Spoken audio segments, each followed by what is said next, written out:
आज आपको अब्दुल कलाम जी की एक बचपन की कहानी के बारे में बताया जा रहा है।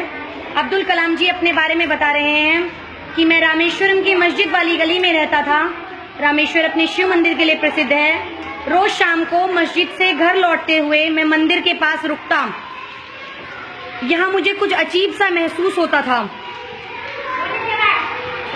क्योंकि मंदिर में जाने वाले लोग मुझे शक की निगाह से देखते थे। शायद वे हैरान होते थे कि एक मुसलमान लड़का मंदिर के सामने क्या कर रहा है। सच्चाई ये थी कि मुझे मंत्रों के लयबद्ध पाठ को सुनना अच्छा लगता था। मुझे उनका एक भी शब्द समझ नहीं आता था, लेकिन उनमें एक अजीब सा जादू था। और दूसरा कारण था मेरा दोस्त रामनाथ शास्त्री।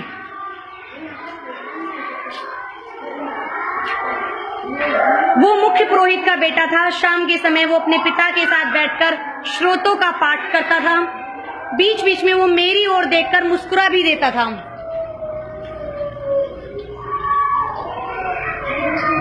विद्यालय में मैं और रामनाथ कक्षा में पहली बेंच पर बैठते थे। हम भाइयों जैसे थे, बस वो यज्ञोपवीत पहनता था और मैं मुस्लिम होने के कारण सफेद टोपी पहनता था। जब हम 5वीं कक्षा में थे तब एक दिन एक नए अध्यापक हमारी कक्षा में आए। बहुत ही सख्त मिजाज के लग रहे थे। अपनी हथेली पर बेंत मारते हुए उन्होंने पूरी कक्षा में एक चक्कर लगाया और अंत में वे हमारी सीट पर आकर खड़े हो गए और जोर से चिल्लाने लगे, ए सफेद टोपी वाले, तुम्हारी हिम्मत कैसे हुई पुरोहित के बेटे के पास बैठने की? चलो फौरन सबसे पिछली बेंच पर चले जाओ। उठो यहाँ से, अपना बैग उठाओ और सबसे पिछली सीट पर चले जाओ। मुझे बहुत बुरा लगा। मैं अपनी रोनी सूरत लिए किताब और बैग लेकर के आखिरी सीट पर जा बैठा। तत्पश्चात छुट्टी हो गई। टन टन टन टन टन टन टन टन। और मैं और मेरा दोस्त राम दोनों चुपचाप रोते हुए अपने अपने घर पहुंच गए।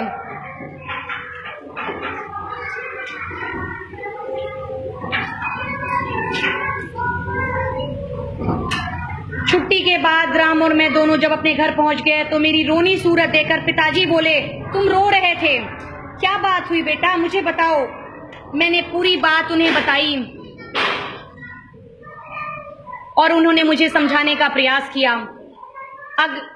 उधर राम ने भी अपने घर में यही सारी बातें अपने पिताजी को बताई।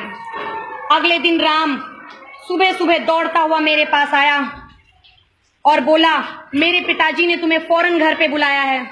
मैं राम के साथ उसके घर चला गया। वहां पे मैंने नए अध्यापक को देखा और मैं बहुत तेज विचलित हो गया। मेरी जान निकलने वाली थी।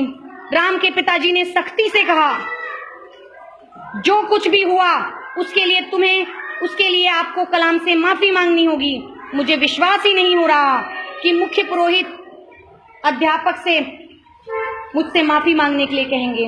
वे कह रहे थे, ईश्वर की दृष्टि में कोई भी बच्चा किसी से कम नहीं है और अध्यापक होने के नाते आपका कर्तव्य है कि आप अपने छात्रों को उनकी अलग अलग पृष्ठभूमि से मिलजुल कर रहना सिखाएं। अब से आप इस विद्यालय में नहीं पढ़ाएंगे।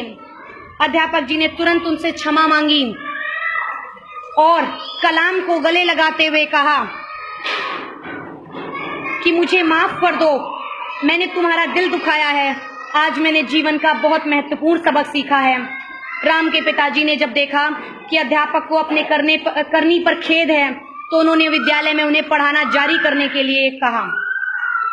अगले दिन राम और मैं अपनी कक्षा में पहली बेंच पर ही जाकर बैठे और दोनों बहुत खुश थे।